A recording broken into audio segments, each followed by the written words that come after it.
So I think there is a saying, maybe it's Jesus who said,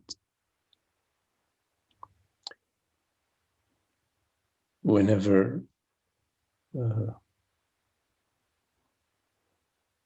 two or more of you gather in my name, that I am there.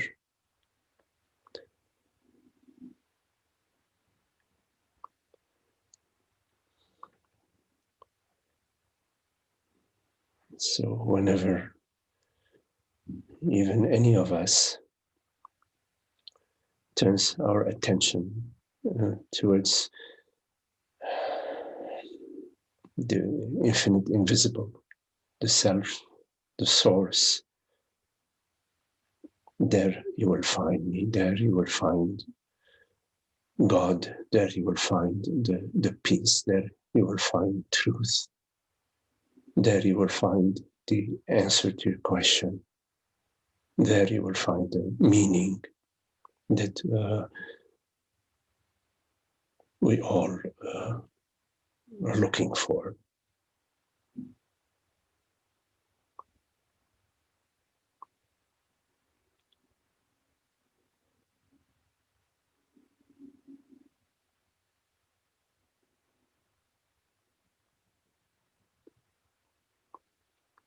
And to find that, the peace of being, we don't need to look far. Rather,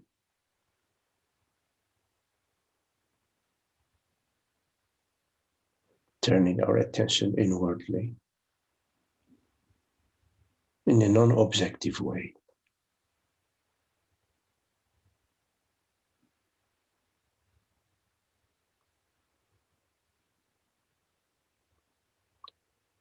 Sort of attention resting onto itself.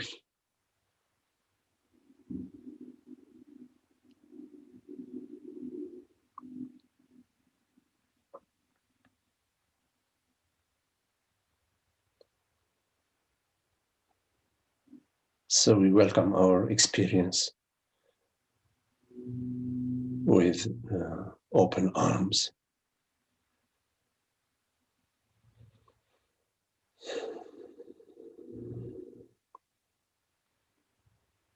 Just as it is.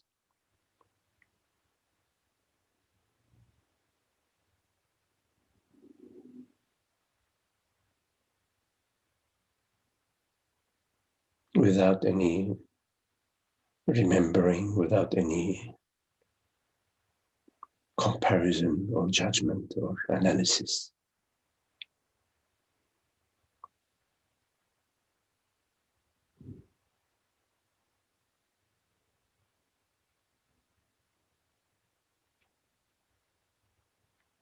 No need to figure anything out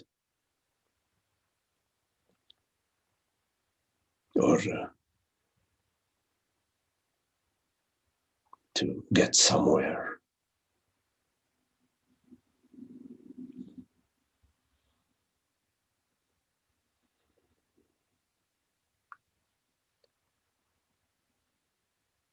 We already are this aware presence, the peace of being.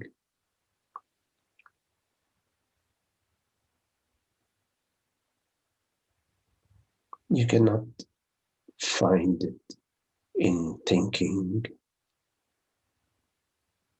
or feeling. You cannot find yourself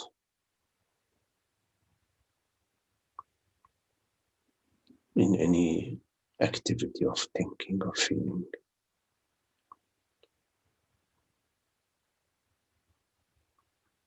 And this yourself is not a segment. It's not a separate object. Yourself, the self, is complete, total and complete.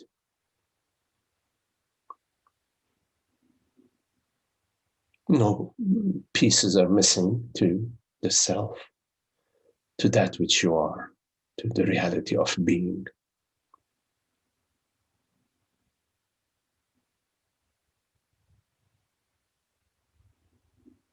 Whenever you imagine yourself, you're imagining a segment. Whenever you are recollecting yourself or perceiving yourself, you are perceiving a segment.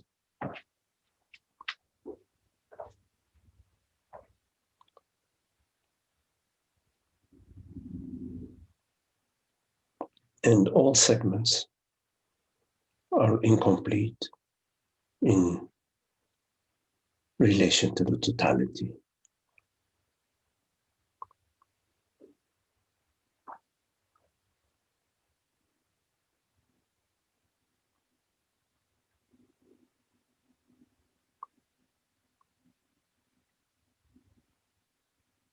In and as consciousness, we are one.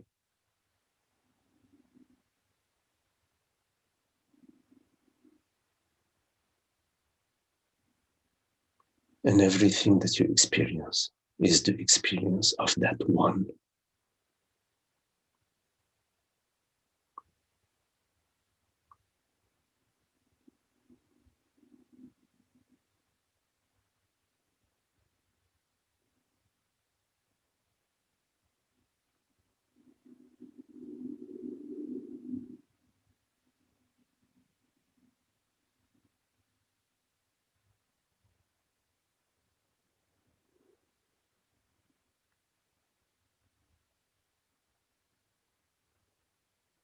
Rather than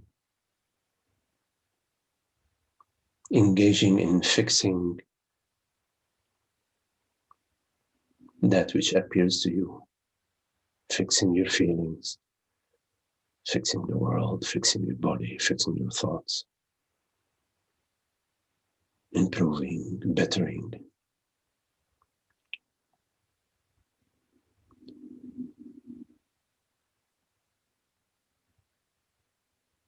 Which is endless.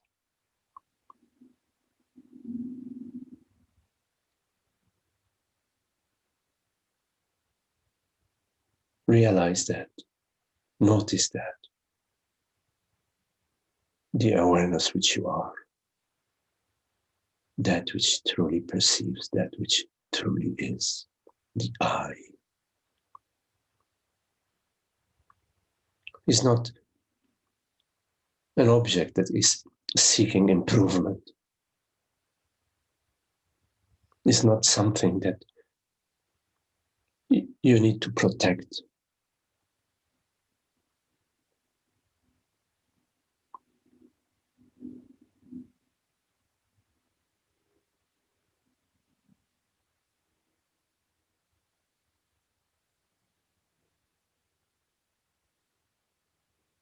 Everything that appears to you completely and absolutely disappears.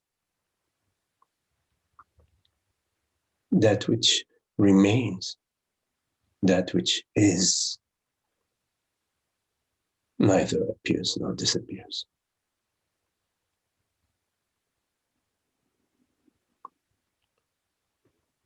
In that which appears and disappears, you can find a fleeting experience.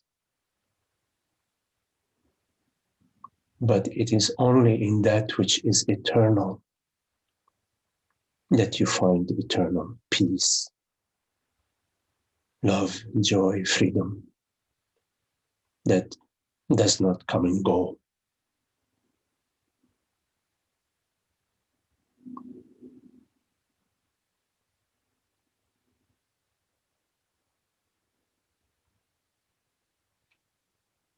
that which does not require any chasing after.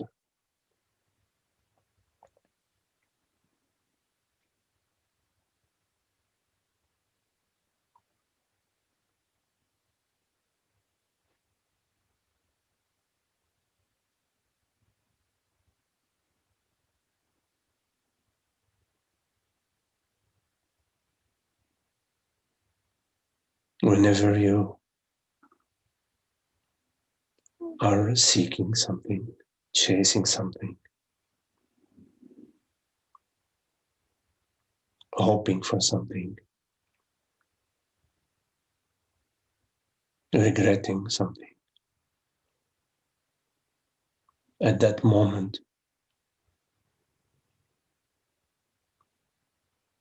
you have left God's castle.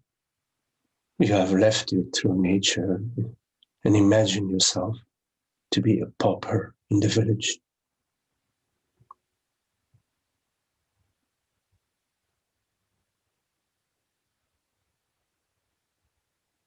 And your begging bowl is always half empty.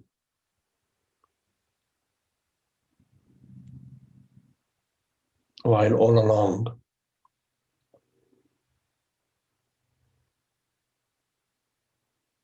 you are the king and queen's son and daughter.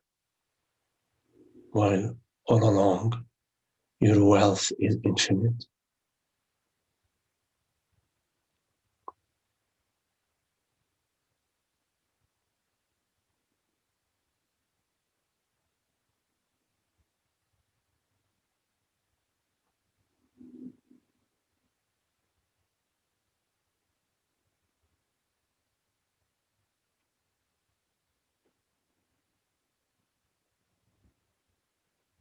You are not made out of past memories and beliefs and feelings and experiences, and you're not made out of future hopes and dreams.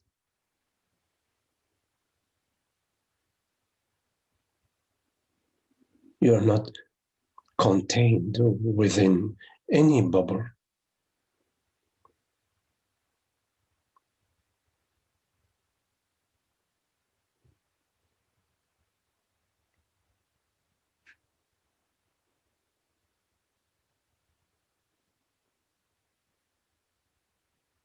Yourself is the one self. And it's neither male nor female, neither short or tall.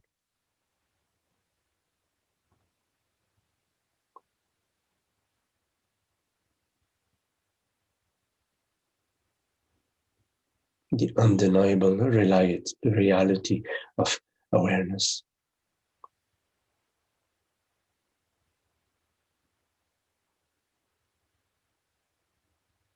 Which is neither a mother or a father, son or daughter.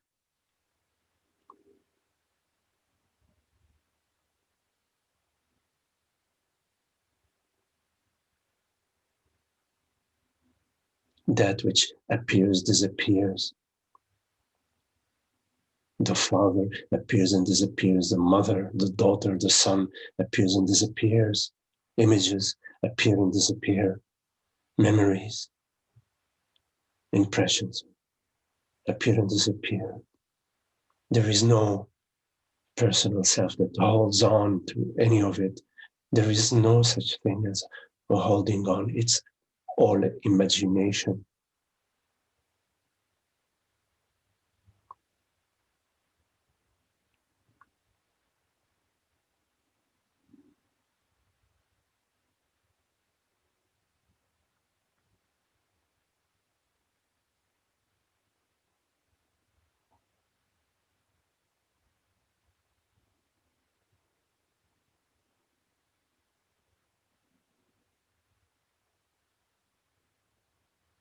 You worry and concern yourself about your son, your daughter, your family, your wealth, the world.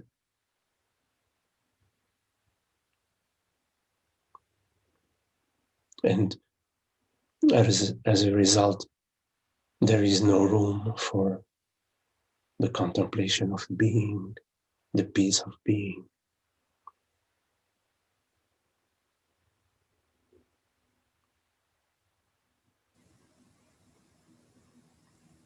We try to find the peace outwardly, somewhere in a relationship or in a certain political faction or a certain philosophical point of view or a certain religion. But all along, at the source, at the base, we've separated ourselves from our true nature. And we are seeking the peace and the happiness for a separate self, which we imagine ourselves to be, but which we are not. It is okay to have been whatever you imagine yourself that you were or that you are and that you experienced, that past troubles and past traumas and past hardships and past aches, they're okay. But they're completely, totally gone, bringing you to this moment of presence, of clarity, of beauty, of love, of freedom, of joy, of celebration.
There's only one reality.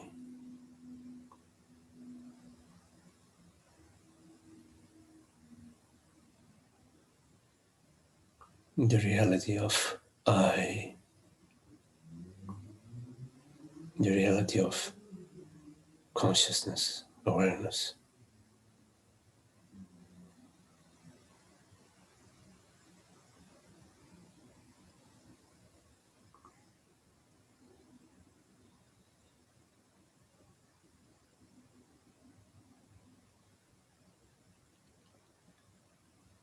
Which is the reality of the world, the universe, the body, the mind. One,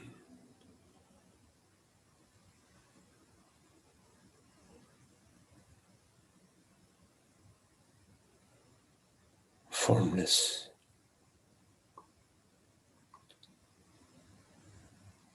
transparent,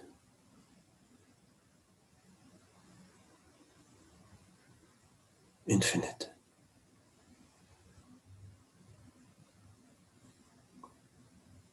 eternal,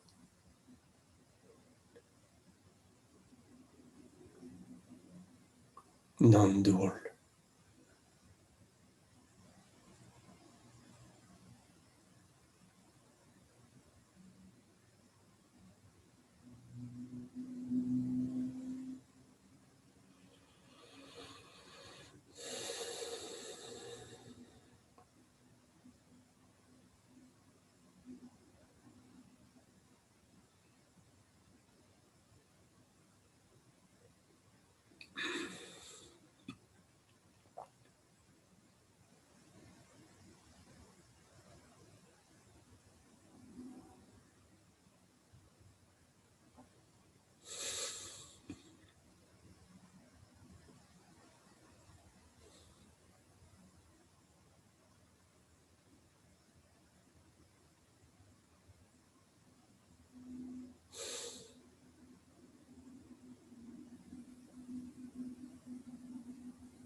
Well, if there are any questions, please make sure to unmute your mic, and welcome to turn on your video. This way we can see each other. So any questions? Yes, hello there, Magdi. No, George. Hello. Hi there. It's been a while. I have the feeling and sense that consciousness is local, limited, and you and everyone else says otherwise, and I certainly believe otherwise. So I have this belief that consciousness is in fact universal, but the feeling persists that it's limited and local, like it's my consciousness. And someone suggested to me a particular experiment, and I wanted your comments. The experiment is to feel and act as if awareness is universal. Could you please comment on what you think about the value of that experiment?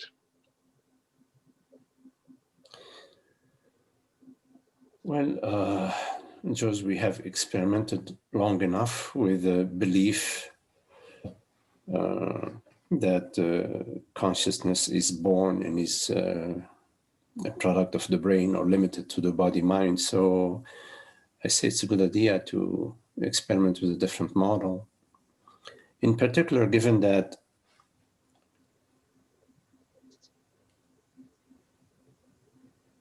when we look at consciousness, we don't see consciousness. We realize that consciousness is that which is looking. And when we look at that which is looking, we don't find that that which is looking has an envelope. We don't actually come upon an envelope. And we don't find that that which is looking is made out of what the table of elements, it's not made out of. So there is a good incentive based on just what I just shared with you, with some of the contemplation of consciousness. There's good ground to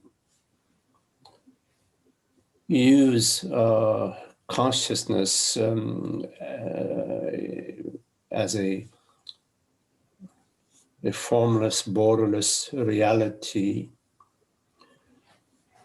which brings us closer to the term universal, to our understanding of that which is universal. Universal means that it has no borders, no center, no borders, and therefore it's limitless. It's not limited by phenomena, not limited by time and space. So I would say, yes, it's a good experiment that goes goes well with your understanding that consciousness refers to reality which perceives, that which is, that which doesn't come and go. And your understanding of that which doesn't come and go is that which perceives doesn't come and go, while that which is perceived seems to come and go. So the stability of our experience, or the permanency of our experience, or the reality of our experience is not in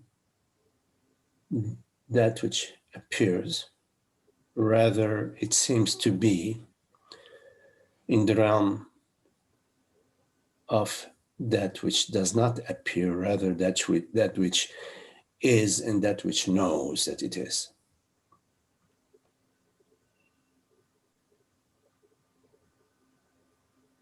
So to live as consciousness, meaning to be open to the possibility that everything is consciousness, that consciousness is reality, one reality, the reality of everything, the reality of all minds, and the reality of all experiences, meaning the reality of perceptions, sensations, and mentations. Yes, to be open to that possibility and to explore what does that mean? How does consciousness live? How would consciousness listen, for example? Is it listening and trying to market its point of view? Is it listening and trying to defend its territory? Is it negotiating and trying to get the best deal at any cost? Is it in relationship and trying to make the other, or mold the other slowly, or maybe not so slowly, to how it feels for me, etc.? It's an interesting experiment to conduct. Yes, I would say. Now, you've mentioned how consciousness would not behave. Can you give some ideas of how it would? What would be different? I mean, yeah, let me just stop there. Yes.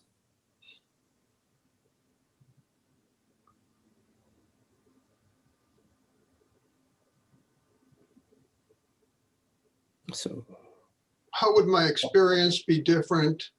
How would I relate differently to people? And you said a little bit about that. Yes. Well, consciousness in terms of how it would manifest itself in your life would be a flow, an easy flow. No, nothing to defend. Not feeling that you've been insulted if somebody says, you know what you just said is really stupid.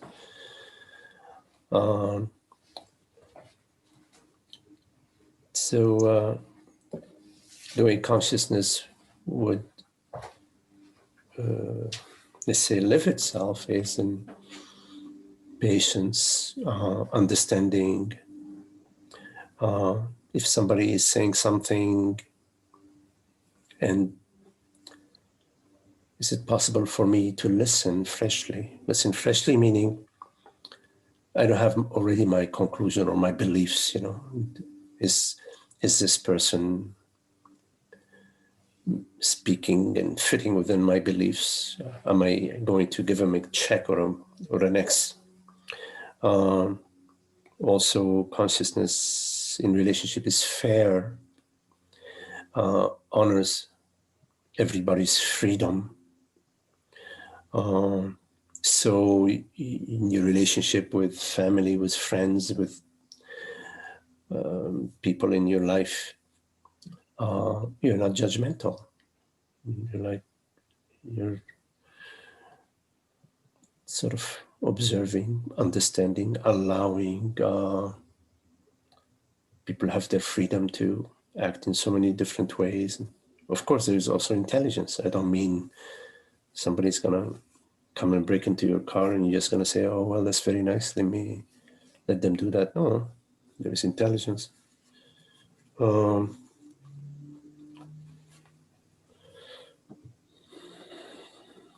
It's so simple. It's at peace, living as peace, living in peace as peace, and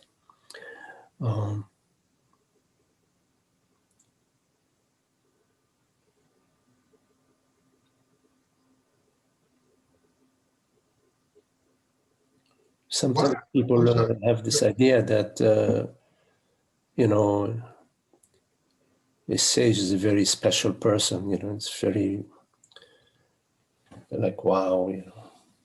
But our true nature it's our true nature, and our true nature is peace, love, and happiness. It's very simple. What about oneness? That is, you know, I don't experience you as in any sense of oneness. I mean, I appreciate you. I really appreciate all you're doing and whatever.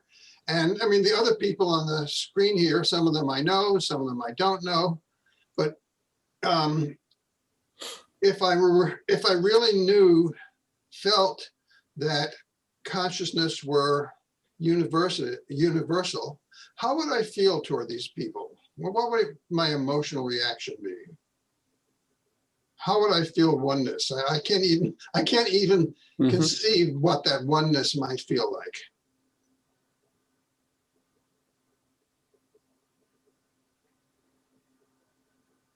It feels just like you feel right now.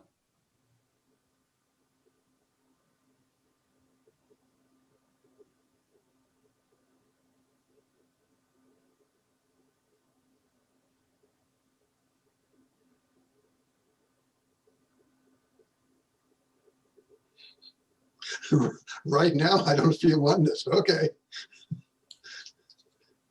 Well, you say you don't feel oneness. So if you say you don't feel oneness, then for you must know what oneness feels like, because you're saying right now it doesn't feel like oneness. So why are you asking me what does oneness feels like if right now if you tell me this does not feel like oneness? So therefore you must know what oneness feels like.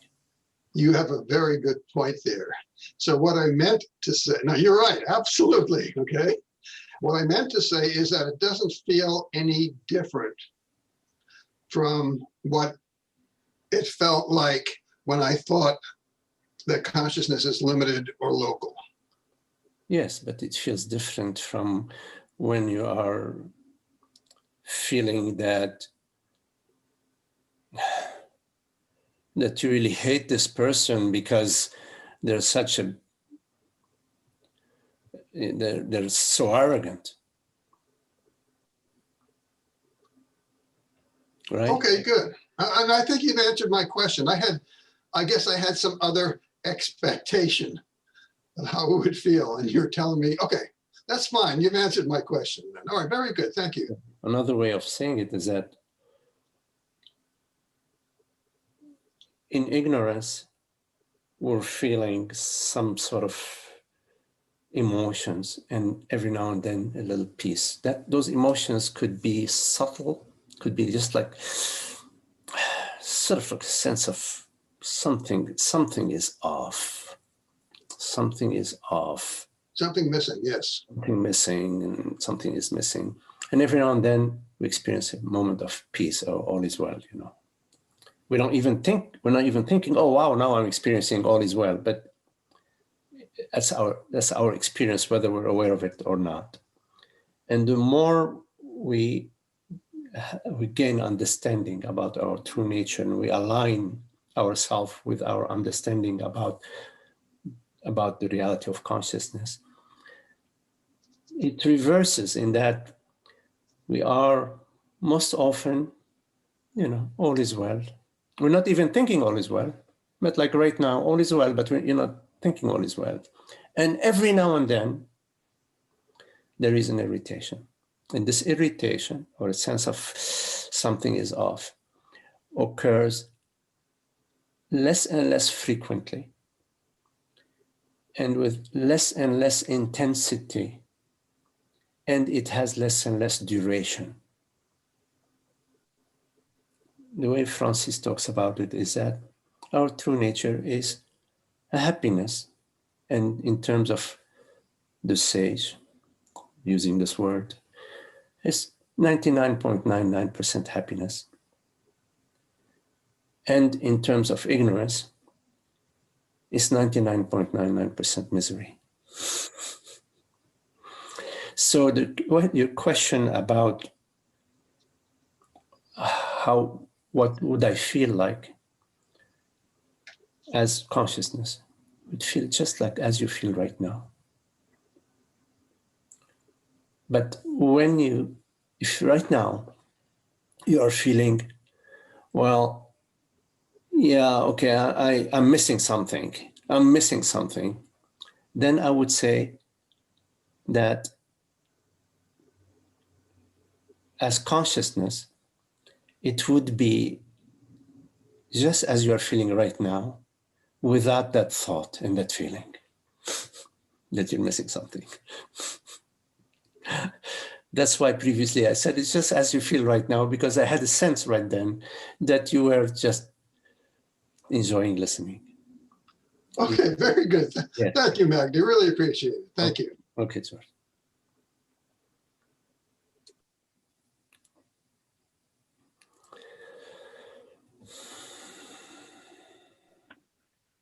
Hello, Holger. Hello, Magdi. Just a quick comment. It's so beautiful when you said that feelings are molded, that feelings are conditioned. Because my whole life, I identified myself with my feelings. I was so concerned to feel good. And it's so amazing. There's so much joy in this recognition that I'm independent of my feelings. I'm not dependent on how I feel. So this is such a nice, subtle yes. freedom. It's so beautiful. Yes. I just wanted to share this. Yes. So when we release the feeling from the importance that we're giving them, like struggling with the feelings, trying to correct our feelings and avoiding certain feelings. And when we remove the importance that we gave to the feelings and how much important feelings were in terms of defining me, you know, when we sort of start to see that they're not that important, they're like internal weather, they lose their vivid quality, and in time they sort of become very banal, like just an old visitor that we have no issue with. We haven't invited them. We have no issue. We don't want to kick them out. You know, and because all the doors and windows are open, that visitor will find that they come in and they're not made like so special. And because it's not made so special, it goes somewhere else. So our feelings are maintained by how special we make them, how we make them so special. We love them or we hate them. And so then they're like, they become, oh yeah, Yes. A feeling, as I mentioned before, is just a bodily sensation with a me story, which both are, one could say, they're cosmic events, impersonal events.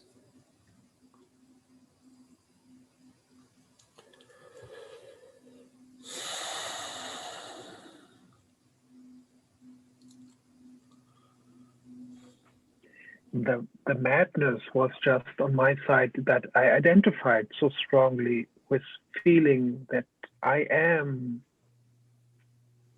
determined by my feelings. I mean, that they define me. And also the way I was raised, like being proud of what I'm doing, or being successful or something, Yes. all those little seeds that were planted in me, then later just created suffering, expectations, and attachments. Absolutely. And it's such a nice freedom just to see that all of this is just gone. It can just go. Yes. All of that goes, and what remains is the joy of being, the freedom of being, the reality of being, God's creativity, God's creation, God's reality. And that's very beautiful. It's wondrous. And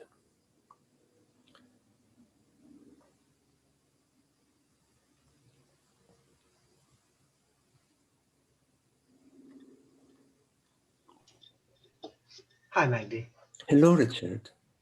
I wanted to ask about something you had talked about last time, and we've talked about before, and you just used a certain term answering Holger, cosmic events.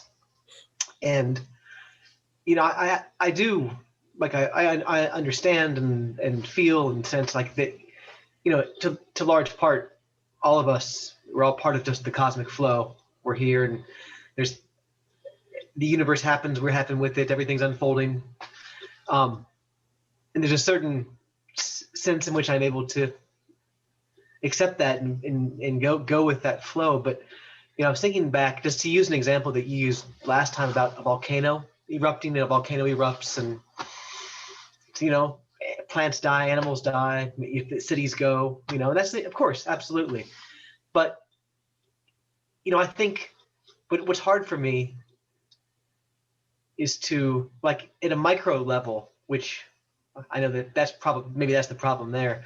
If I'm seeing a lava flow and lava's coming towards one of those lizards, is there really no difference between, picking up the lizard and moving it away from the lava, or kicking the lizard into the lava? I mean, is there no sense in which there's a difference in what I do?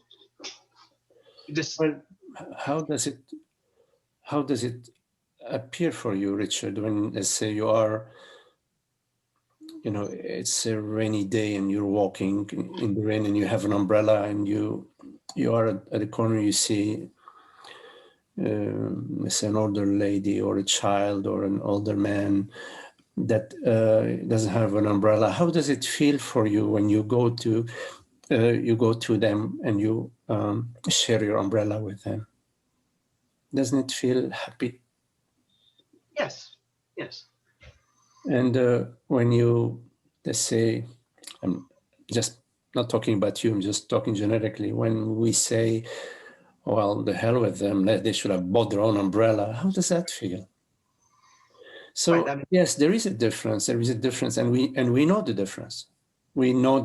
And it's innate in us, because as consciousness, we are this loving, of course, we see the volcanic eruption as a part of the cosmic event, and that it has its place, in the global harmony, in the universal harmony, in the cosmic harmony. And we also see our gesture of taking that lizard away from, if we can, away from the lava. We see this gesture as this sort of a spontaneous act of recognition, of love, of caring.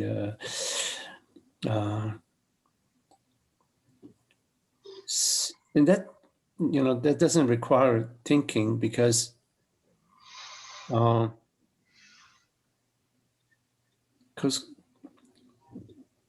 our true nature is there. It doesn't think to be love, to be kindness, to be, yes. So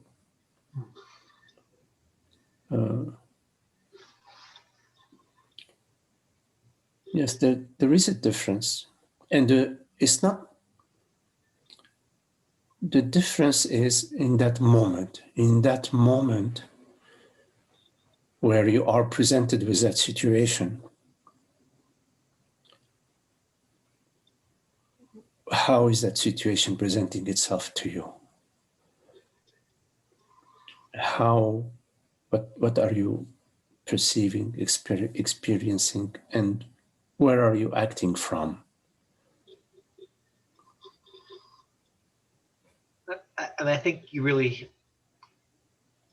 hit the nail on the head when you said it's not about, or it's not a result of thinking, because what I find is the more I think about something, the greater my sense of separation becomes, and the more I've become wrapped up in my thoughts about things, and that there's a certain spontaneity, I think, of being of response to the situation that you don't need to think. But then I also, thinking about that, I don't know if it's a circumstance where, what if I'm wrong, or what if what I'm doing, what if I'm mistaking, so like I think I'm doing something or accepting, but I'm really being selfish in a way that I'm not clear and I'm not transparent to myself. How can I trust my own discernment? Well, your intention is really important. Not so much whether you acted right or wrong. It's your intention. Your intention may lead to the lizard living, or may lead otherwise. You may intend to save the lizard, but may not be capable of, or maybe you underestimated the heat of the lava when you got close. It was too much for you to get to the lizard, so you let it go. So your intention is important, and the way you can answer the question to yourself is there is a trace of your action.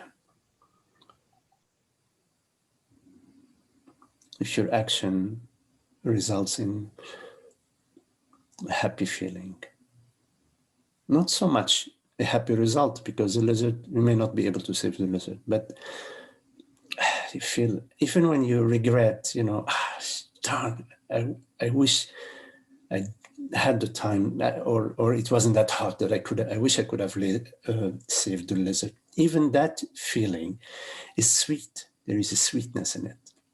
Although there is some regret, but it's a sweet regret. So you could tell both, if you are sensitive enough to where you are coming from at that moment.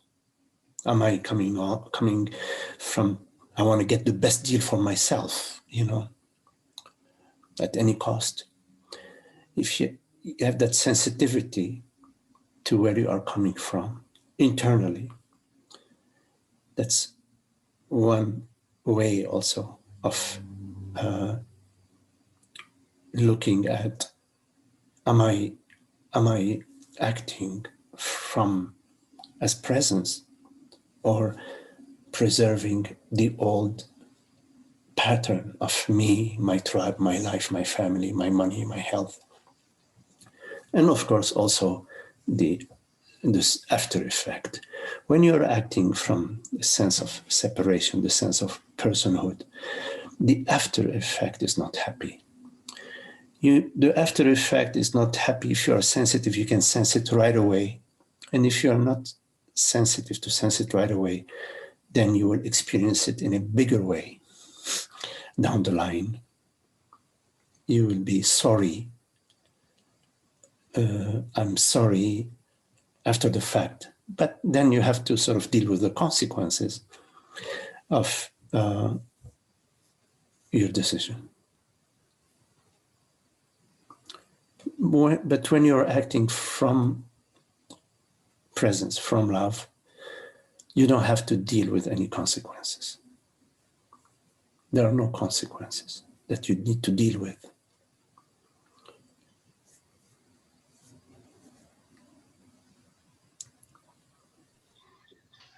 Thank you, Magdi. I appreciate that. Okay, that's it.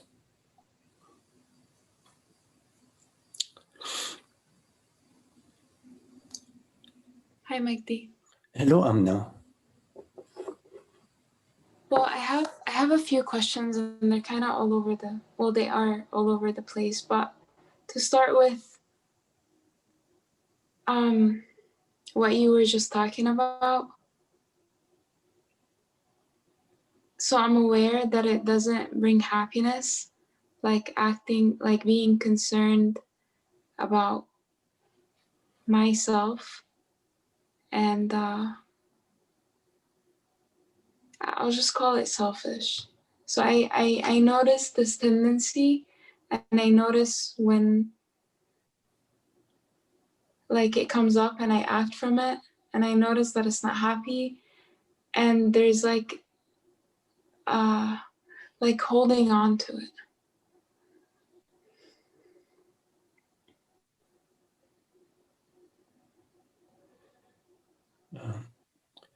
And I just wanted to say one thing about this, to clarify for everybody that it's okay to be concerned about yourself, which is different from being only concerned about yourself. Yourself, whatever your life, your health, your family, whatever, they're to be concerned about them without excluding everything and everybody else. That makes sense. So I just wanted to make this point that I am not talking about that acting as presence excludes my benefit. When I'm sitting in negotiation, I am looking for what is fair for everybody, including myself. Yes, it's not. So I'm sorry, because I was looking at that when you were speaking. I didn't fully hear your question. Okay, well, I'll just give you like a simple. Can you hear me? Okay. Yes, I can. Okay, so like yesterday, I wanted to. So I have my sister is visiting, and I wanted to juice, but I didn't feel like juicing for her. Uh-huh. So like, I mean, I could. It's nice. I mean, the vegetables are there, but I just don't want to. So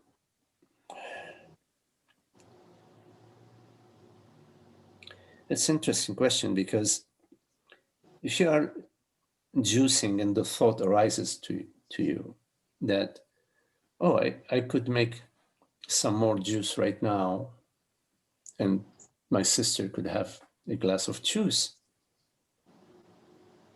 That thought, if that thought is arising to you or arose for you, then that's something that you can look at in various ways. You can look at that thought, say, well, heck, she can use her own, you know. She's an adult and she can use her own, and she can wash her own, she can wash her own vegetables or fruits or whatever, and clean the juicer herself, you see. Or the thought could arise, or the next thought could arise, yeah, well, let me ask her, you know, if she feels like having some juice, and, you know.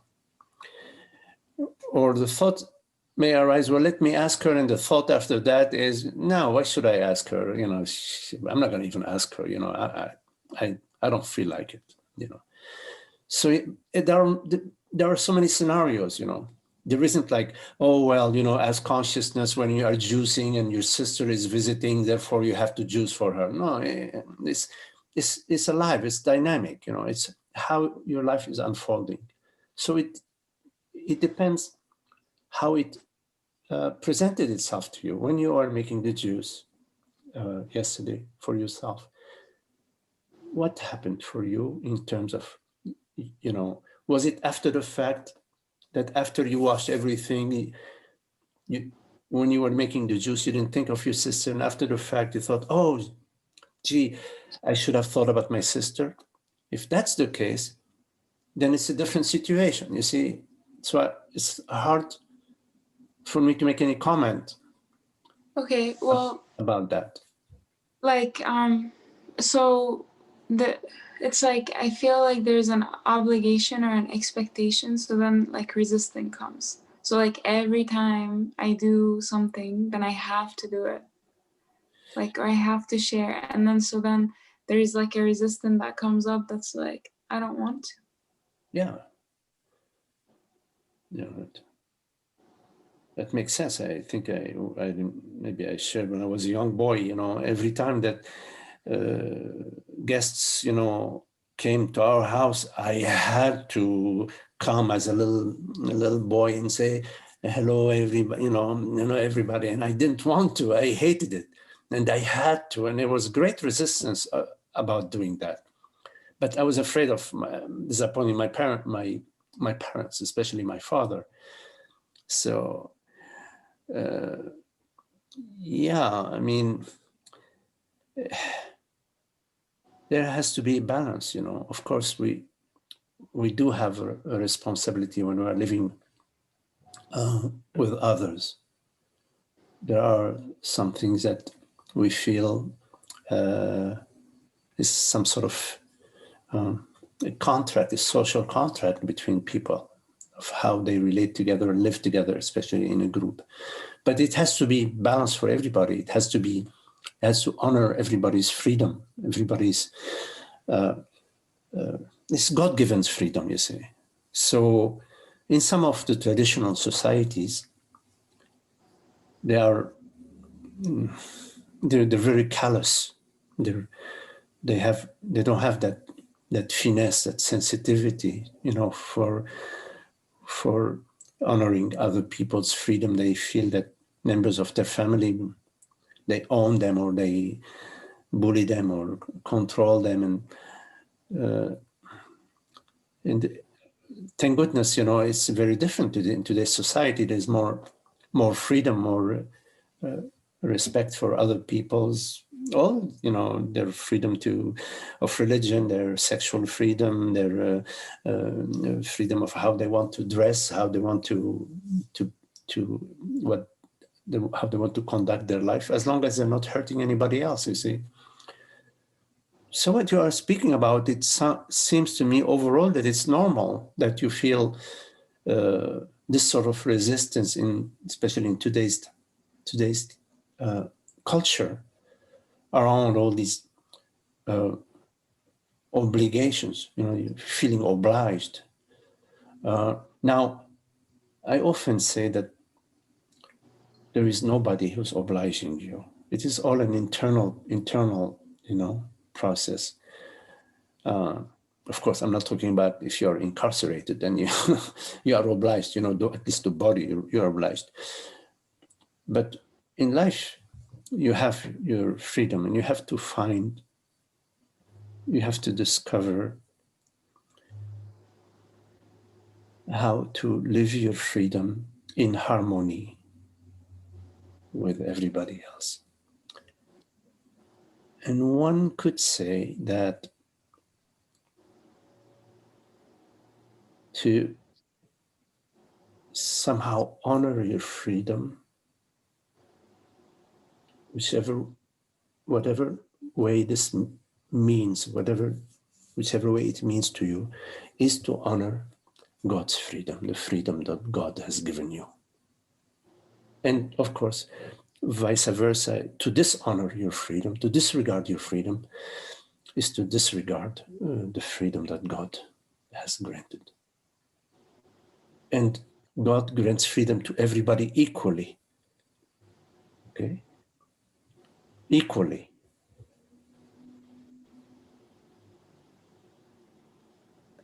So, thank you. My other question was about resentment.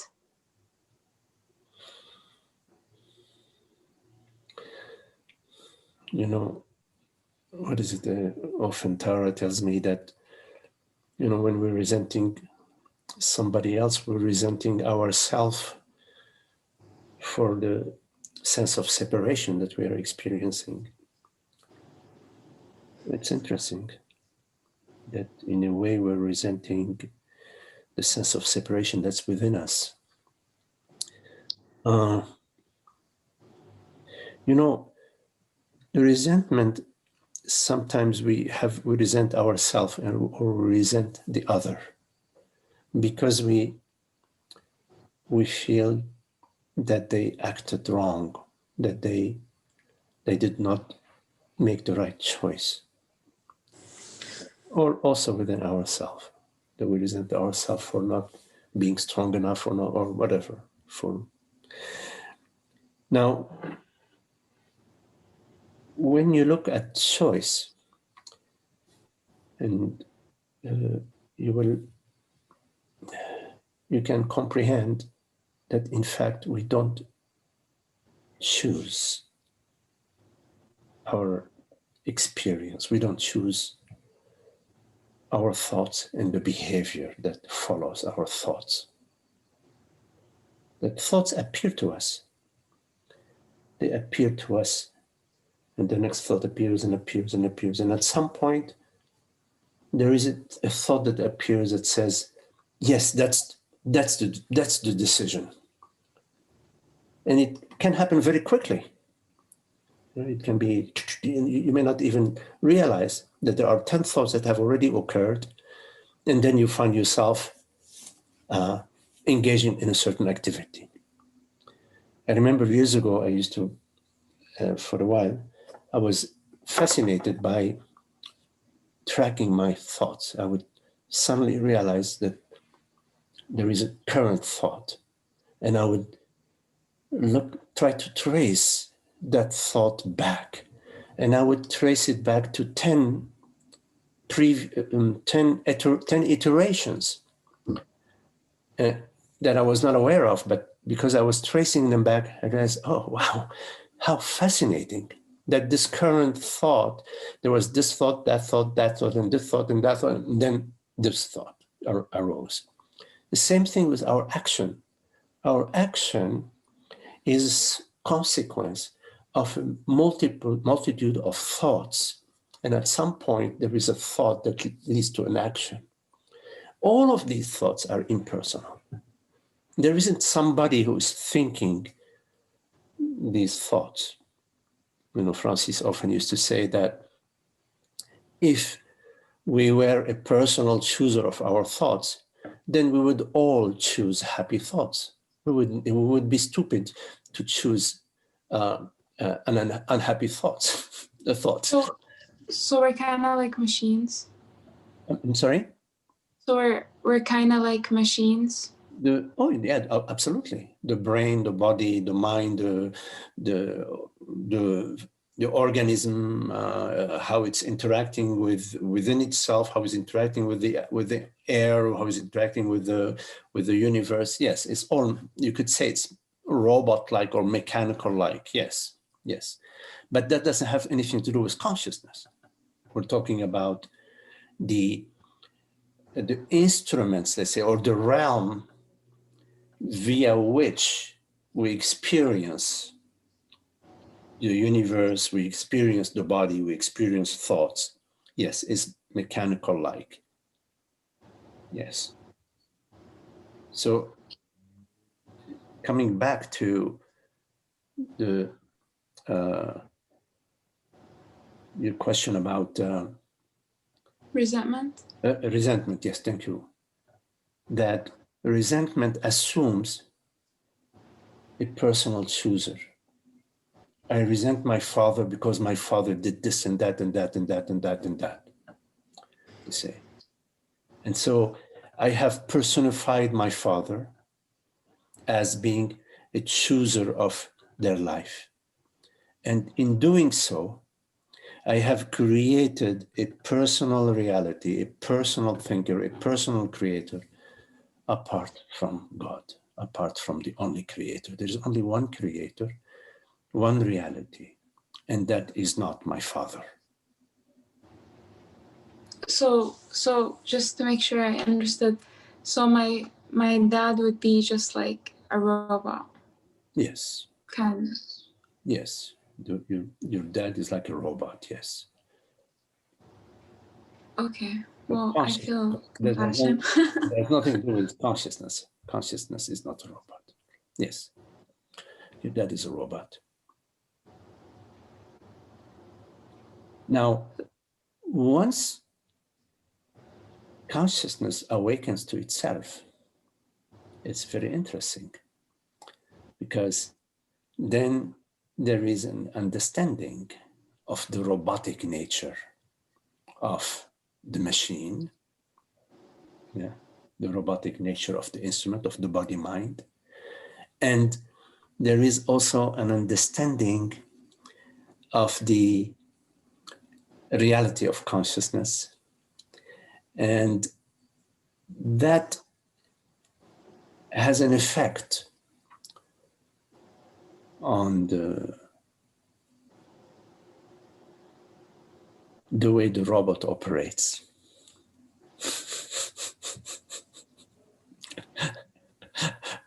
Less funding for the Pentagon and more funding for let's clean the ocean and clean the rivers.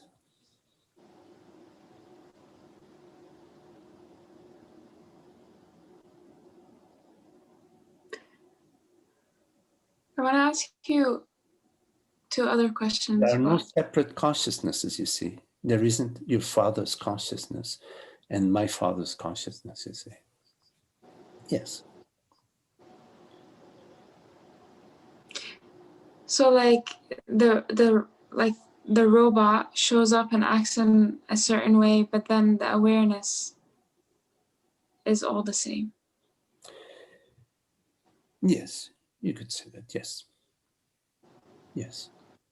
Like you look at the fingers on your hand. Every finger moves in a certain way. It has its certain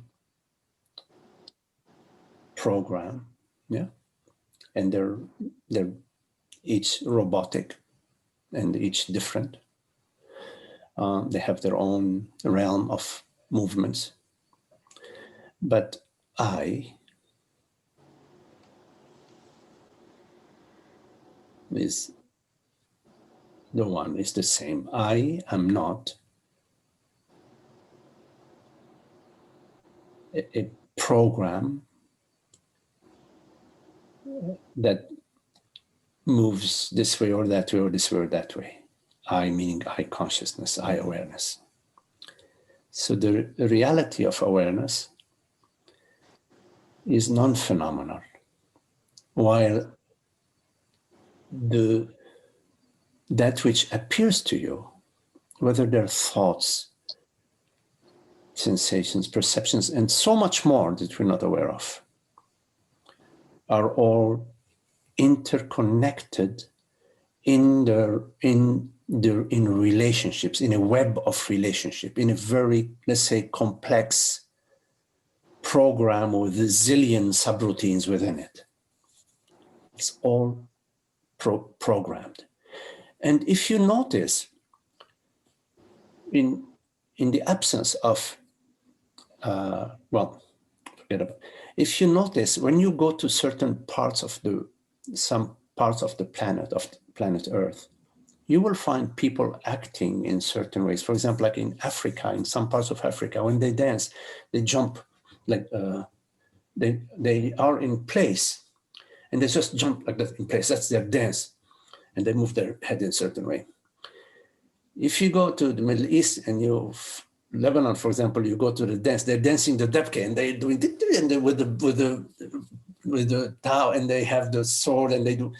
If you go to different parts of the planet, you will find that the massive program, when you go to this node of the program, it is acting in this way, and there it's acting that way.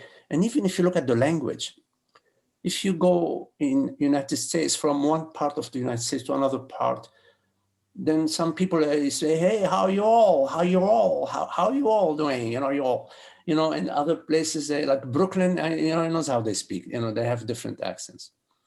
So all of it is robotic, and the thoughts that appear to us, are also in a way. There is a tribal aspect to those thoughts. In some cultures, for example, way back, or maybe still, I don't know, the thought that triggers jealousy, for example, may completely be absent. In some other parts of the world, in Middle East, if you look just like that at my sister, I'm going to do to you and all your entire family, It's a very, don't even mention the name of my mother. You're going to be dead, buried before you even finish saying her name, except of course if you bow and whatever, So yes, all of that is very robotic, and the more you look into it, the more you will find that it is all a realm of conditioning. The only place that you will not find conditioning is in awareness, presence, consciousness. That is where we can come to the realization of our oneness, of our sameness, of our wholeness.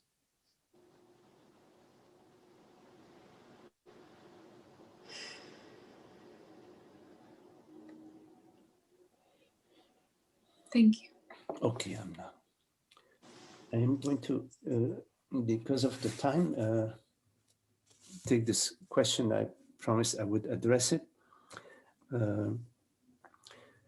Magdi, I cannot attend satsang because I have to work, but I'd like to address something, blah, blah, blah. Okay, I am dating someone and I have 2 questions about it.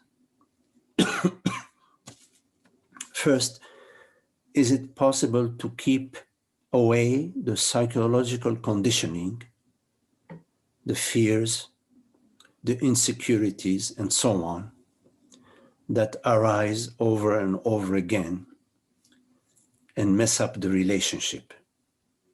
Or at least how not to act or react according to these psychological conditioning and tendencies.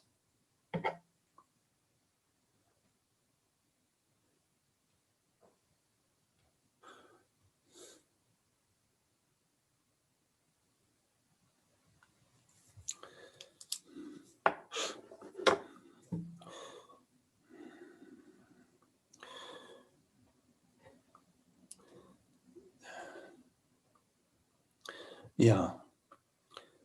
So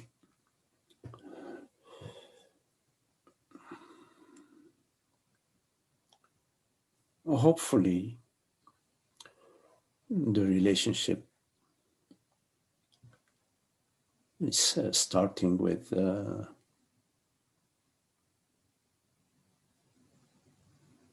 it's not starting from a sense of lack or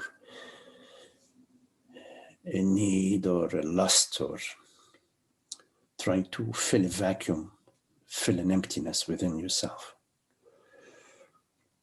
Because oftentimes we enter into relationship because of such reasons. And we are all conditioned as body minds. When we come together in relationship, I have my patterns, my conditions, my ways, things that I like, things that I don't like. Some I'm aware of, some I'm not even aware of, and I become aware of them in relationship. But the other person too is different from myself, and has their own interest, their own way of reacting, their own way of dressing, eating, whatever. Even in bed, their body temperature may be different, So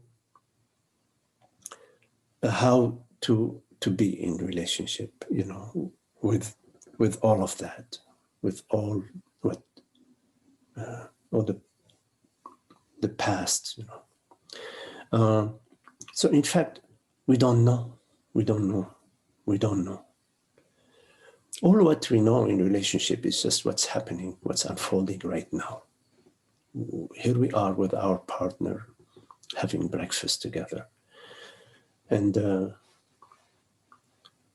I expect him to cook for me, or I expect her to cook for me. And I discover that she doesn't, or he doesn't. Here I am, I'm facing a certain situation. It's very particular, it's very specific. There isn't like a general thing about relationship. It's very particular. So how to be in this moment with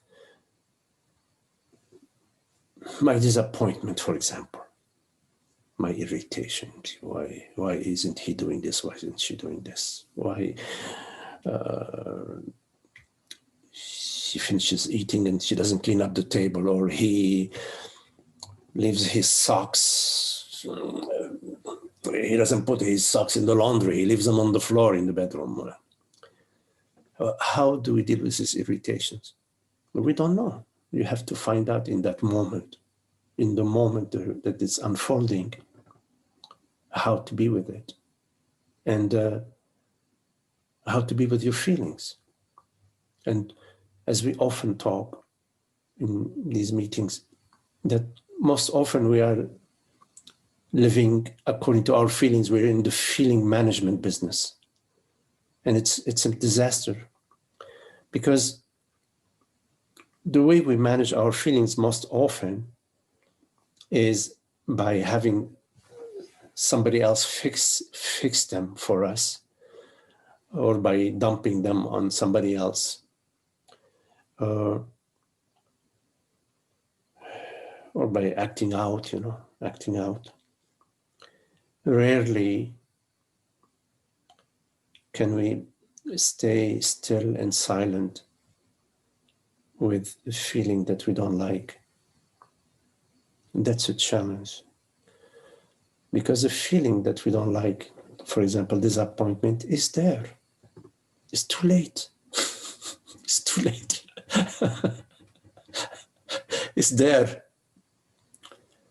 And because it's there,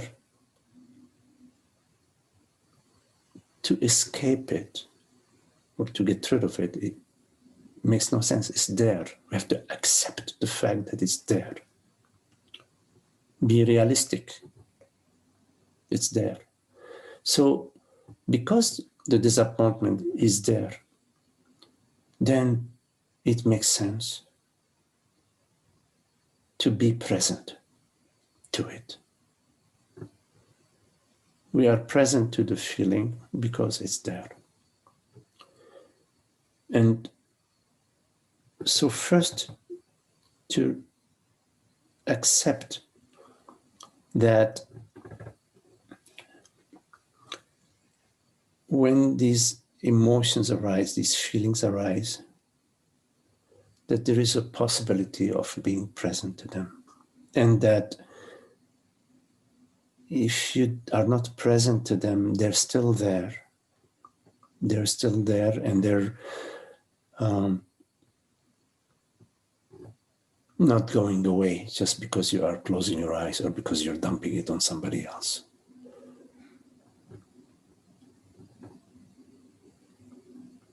I find that to be silent and still inwardly is a great sadhana. When it comes to feelings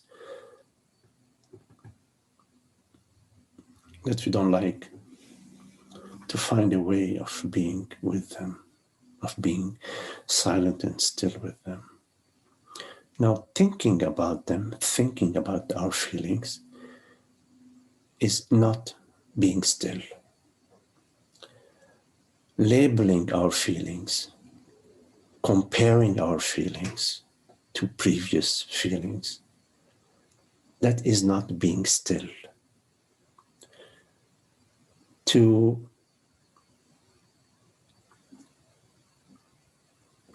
deny our feeling, that is not being still. Being still is silence, the silent presence.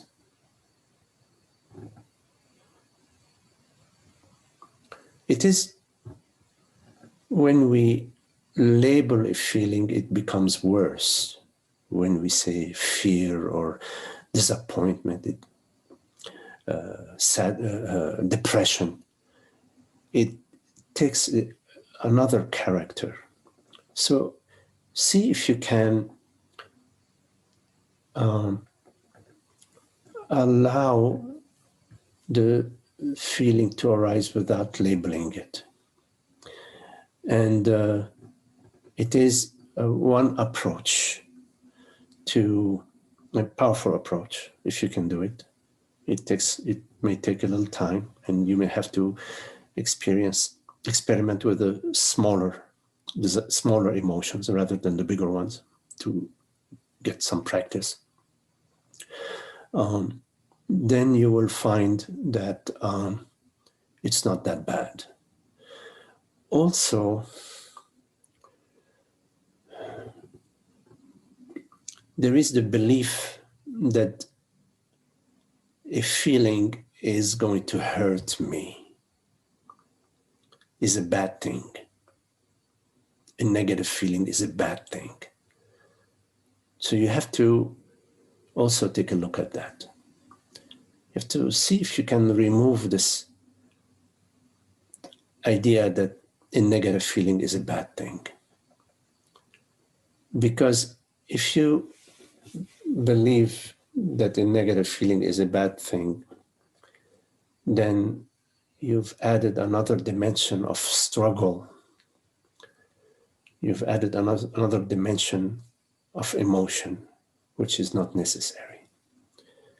So see if you can approach a feeling or an emotion from a place of neutrality, rather than feeling it's a bad thing. Of course, at the moment that you're feeling an emotion, it's not very helpful to think, well, there is no one, there is no self, no personal self, because it can be like some kind of spiritual bypass. The approach of going towards the emotion rather than just going into your Advaitic understanding is more efficient. Also, you need to understand that your freedom is not more important than your partner's freedom. You know, her freedom or his freedom is equal to your freedom. Absolutely equal. Not like equal minus 1%, 100% equal. So he or she is free, completely free, like you are completely free, to be whichever way they are. because their freedom is God's freedom, given to you and given to him or her equally, absolutely equally. Now, self-blaming. Self-blaming is one of the problems that we have in relationship and also in life, as well as blaming the other. You know, the blaming has nothing to do with stillness. Blaming is an old pattern that we have inherited from our great-great-great-grandfather. And we have perpetuated it. It's been perpetuated. It is a form of escapism which maintains the sense that there is something at stake. In a relationship is about love, and love is honors everybody. And so recollect that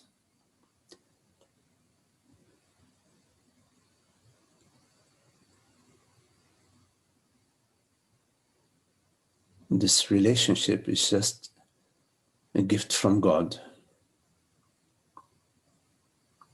and God makes no mistakes. So whatever mistakes that you're perceiving that your partner is doing, that you are doing, is a misunderstanding. You ask, is it necessary to talk about the personal history? No. About previous relationships? No. About likes and dislikes? Yes, you can speak about your likes and dislikes, of course. And also listen to your partner's likes and dislikes, of course. In order to know each other, no, this is not, you don't need to know each other via your previous relationships. You know each other in the relationship as you're listening. If to listening, there's a listening space in the relationship. The relationship is made out of listening space.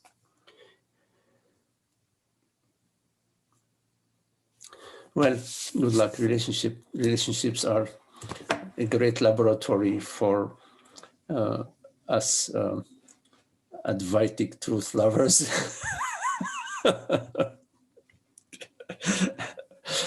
You know, we start by discovering the big things we don't like about the other, supposedly. And eventually we start to notice even the smaller things that we don't like, the smaller things that bug us. But you know, as it goes, the saying goes, even a pebble in your shoe, if you have a pebble in your shoe and you walk long enough, then you're going to have, your foot is going to hurt, you know. So be vigilant, you know, be vigilant to honor that the inner stillness, and the relationship is not about the relationship. The relationship is about God, is about truth.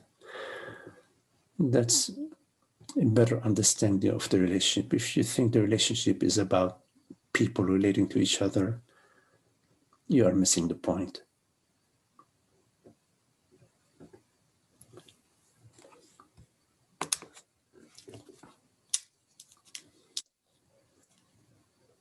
Hello, Umer. You're right. Magdi, the best way to fix a relationship is to have no relationship.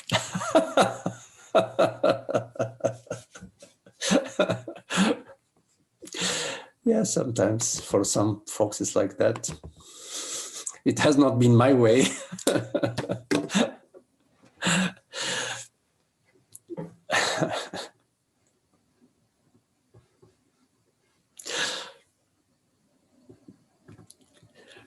My way is over. I am going to ship you on an island, Umer. You know, we're going to find an island somewhere where there is a lizard and two birds. And then you're going to start complaining about your relationship with the lizard.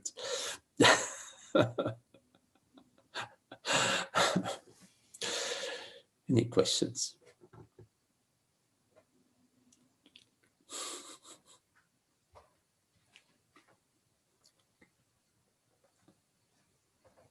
Yeah, Maggie, I have a question. Hey, Frank. Hi. I want to bring this up too because every time I get on these calls, I really enjoy listening, and I want to participate. But I have such a voice, I have such a critical voice inside my head that just keeps me from speaking up and asking questions. Because, and that's, I mean, and that go that I have that voice. We all do, Mark, Frank. Oh, really? I think like more or less. Worked overtime. I was that voice and getting paid. I'd be rich by now. Yeah. Okay. So don't start here asking for contributions because anybody who wants to send contributions, I can send you PayPal. Right. My question, so I was listening to Rupert the other day. I know that you've listened to Rupert, or you know Rupert, or whatever it is. I don't know what your relationship is with Rupert, but I listen to him a lot, and he talks a lot about being like that. We're the knowing, like anything that happens, we're the knowing of that thing. Like I'm looking at clouds right now, and really that cloud is really just my knowing of that cloud. And for some reason I caught on to this, and I'm like, okay, so I want to ask you a question about this. So if all there is the knowing of experience, what is creating the experience? So what is creating the cloud? What is creating my experience? So if I'm eating ice cream, it's my knowing of my eating that ice cream that's really going on. It's not really even the ice cream, it's the knowing of it. Like my body, look at my body. It's the knowing of this body that really is what's going on, which makes sense on some level, but then I question, like, it almost seems like the knowing is a secondary thing because you have the thing and then the knowing of the thing. I get confused with that whole. I get confused. Yes. Can you talk about that a little bit? If I don't even know if you understand my question, but if you do, can you talk about that? Yeah, I understand it, sort of understand it, and we'll see.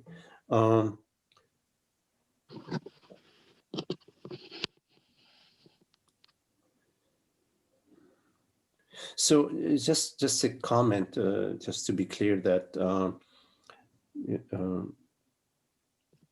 that whatever I'm going to share has nothing to do with Rupert's teaching. That Rupert will speak best to his own teaching, but I'm just going to comment to my understanding of the question, having nothing to do with how Rupert would address this question or what Rupert's teaching is, which is his own. So first, I want to just mention, Frank, that in what we share in satsang, in the teaching, the entire teaching is pedagogical, meaning there are just pointers or ways of speaking or certain metaphors or certain ways of expressing that lead you to understanding. And the understanding, there are levels of understanding. So in a way, you can't. In very, very few cases, it's possible to understand the entire teaching in one teaching. There are many stages of understanding. So when we say that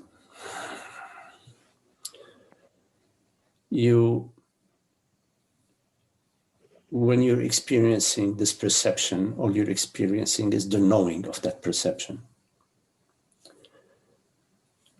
What is being implied by that? And again, I'm not talking about what Rupert is implying, just my understanding, okay?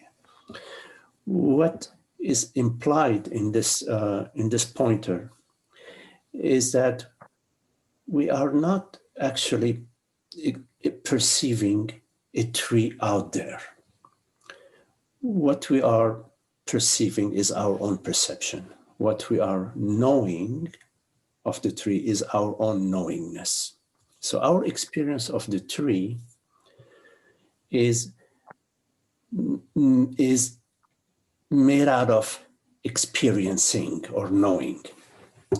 So the tree is appearing to us via our knowingness. Then your question goes, well, okay, I get that. Then what is the tree? What's creating the tree? If I understood your question correctly, Frank, what is creating the tree so that this knowingness is of the tree? So in your question, there is the implication that, okay, I get it, that all we know is the knowingness, but there is the implication that there is a tree out there, and what created that tree? Which sort of, in a way, goes against the pointer itself. Because in a way, what the pointer is saying is that knowingness is just made out of knowingness. It's not made out of a tree. And then your question is, well, what is that tree out there? Which brings us back to, well, the tree is the knowingness, because all there is the knowingness of a tree. And so now here we are in a tautological sort of, conversation where is, who's on first base, And again, that just making that comment just based on how I understood your question and my understanding of that little snippet of Rupert's teaching that you shared. I speak. I'm going to sort of lead the conversation in a slightly different direction, and you may find it to be related to your question or not.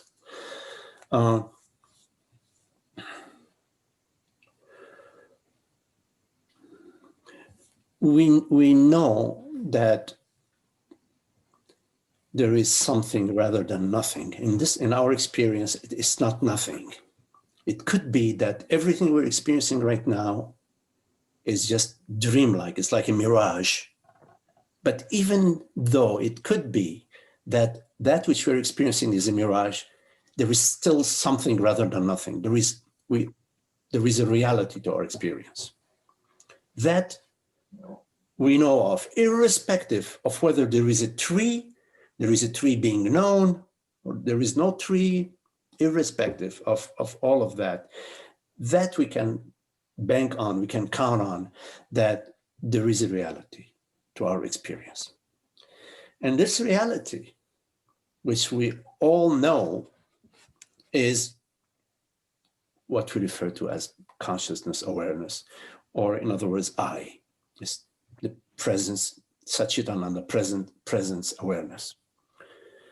Now, at the same time, there is a perception. There is the world, meaning we perceive the universe, we perceive galaxies, we perceive the mountain, we perceive the oak tree. And at the same time, there is a body. There are sensations. There are functionings of the body. There is toothache. And there are thoughts. There is a mind. So how do we reconcile that there is a universe, that there is a body, and that there is a mind? The way we reconcile them is that by comprehending that the world, the body, and the mind are constantly in movement, in flux. They are what we refer to as the flow or the impermanent aspect of our experience. The body changes, the world is changing. And yet, although they are impermanent, they're changing, it's a flux, we cannot say they're not real, nor can we say they have an independent reality.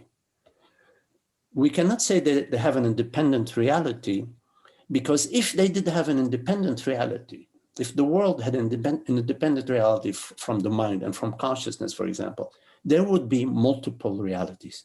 There would be 2, 3, 4, 5 realities. So we know, and that's maybe I jumped over that point, that there is one reality, the reality of consciousness. The reason why I'm saying there is one reality is because we both have an intuitive knowledge of this one reality, and also because our reasoning points to one reality. And I know that's not your question, so I'm not going to follow that. I'm not going to go deeper into there is one reality. I'm going to assume that we are on board with that there is a reality of consciousness and there is one reality. Are you okay with that, Frank? Or do you prefer that? Yeah, I'm following you so far. Okay. Surprising. Okay. So because we don't want to deny the reality of a world out there, the reality of the mind, the reality of the body, then we say, okay, the reality of the world, the body, and the mind must be that one reality, the reality of consciousness. And when we, and it's a model, when we contemplate that the reality of the world, the body, and the mind is that one reality, which is the reality of awareness, of consciousness, then your question about what is creating the oak tree in the yard, what is creating the mountain, what is creating the weather, becomes similar to the question of what is creating the waves in the ocean, what is creating the currents in the ocean. What is creating the waves in the ocean? Now, there are two things about this question. First, that there is only one ocean. And so whatever is created must be the creation of that one ocean. Whether you call it waves, whether you call it currents, whether you call it streams, whether you call it world, body, or mind, whatever is created, whether you call it world, body, or mind, must be the creation of that one reality, of the reality of consciousness. That's one aspect of the way of looking at it. The other aspect of looking at this question is that given there is one reality, this is the reality of consciousness, then the question about creation becomes moot, because creation may imply that something else is arising out of that one reality. And if something else, in fact, is being created outside of from that reality, we have to be watchful that now we are not talking about secondary reality, you see. And also, what would be asking this question? What is standing outside of this reality? Okay, looking at this reality and saying, looking with binoculars and saying, wait a minute, this reality just created mountains. So is there anything or anybody standing outside of this reality, looking at this reality and perceiving its creation? If there is something standing apart from this reality, then we're talking already about two realities. So there is no possibility, within the one reality, the option of creation as something or somebody perceiving a creation cannot be doesn't fit, except if that which is perceiving the creation is within that reality. And that which is being created too, the mountains themselves also is within this reality. So a good model of that in our experience is the dream, the night dream. In our night dream, there is, we may dream that we are a certain character. We may be a ballerina, you know, and this ballerina cooks dinner for friends and invites them over, or invites friends over to rehearse a certain choreography that she has composed. So both the character that is having an experience, having a personal experience, as well as all what she is creating and experiencing and perceiving, all of it is within the dream. You see? So the key thing to comprehend is that there is one reality, and that reality is the reality of consciousness, awareness, is the reality of the world, the body, and the mind. Yeah, I get that. You know, and the whole dream thing is very, I understand the whole dream, how, you know, the night dream, it's all being created within, well, I'm not even creating that. It's being created in me, what seems to be created in me, because I have no agency over it. It's just happening, right? But in the daydream. It's a metaphor, Frank. You know, the metaphor of the night dream is that the dreamer, that the dreamer is the creator of all the dreams, as a metaphor. Mm-hmm. But anyways, go ahead. Okay. Yeah, and I don't want to get too into this. I don't have to even go too much further into this, but the reason I get confused is because knowing about consciousness and how everything comes out of consciousness, I don't see how I don't see how there could be knowing of something unless that knowing was creating that something itself. Yes, the knowing and the something are not two. So that knowing is creating that thing. So if I'm looking at, like you say, a tree, is my knowing of that tree also creating that tree in some way? Or because otherwise then we're looking at two different, like you were saying, one world out here and me, the knower over here. It's like two different things. So there's still confusion in my. I understand.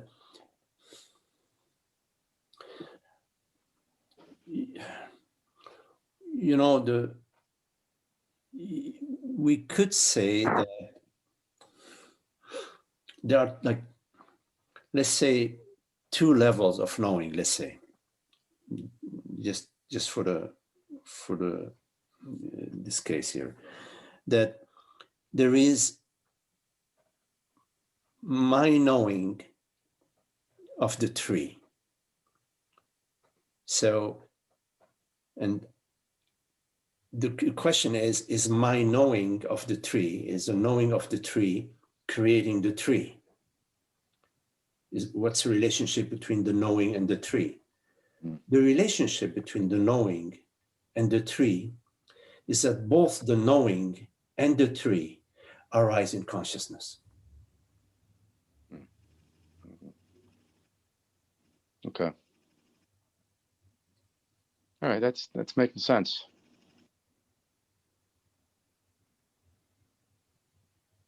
So it is all one. It is all one. It's both. It's all coming from consciousness, the knowing and the creation of the tree, all almost like a simultaneous thing going on at once, right? Yes. All being both the knowing and the tree, the knowing of the tree, mm-hmm. and the tree are within consciousness. Mm-hmm. Mm-hmm. Okay. And not just of the tree, of the knowing, all aspects of knowing. Yeah. Yes. It's a simultaneous thing where all coming from consciousness, within awareness. Within awareness. Yes. Thank you, Magdi. That's good. That helps a lot. Okay, Frank. Okay. Okay.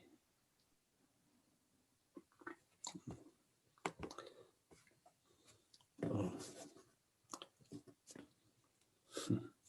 Okay. Well, due to time, I want to thank you all for your friendship and your love and your dedication and your questions and your patience with my answers.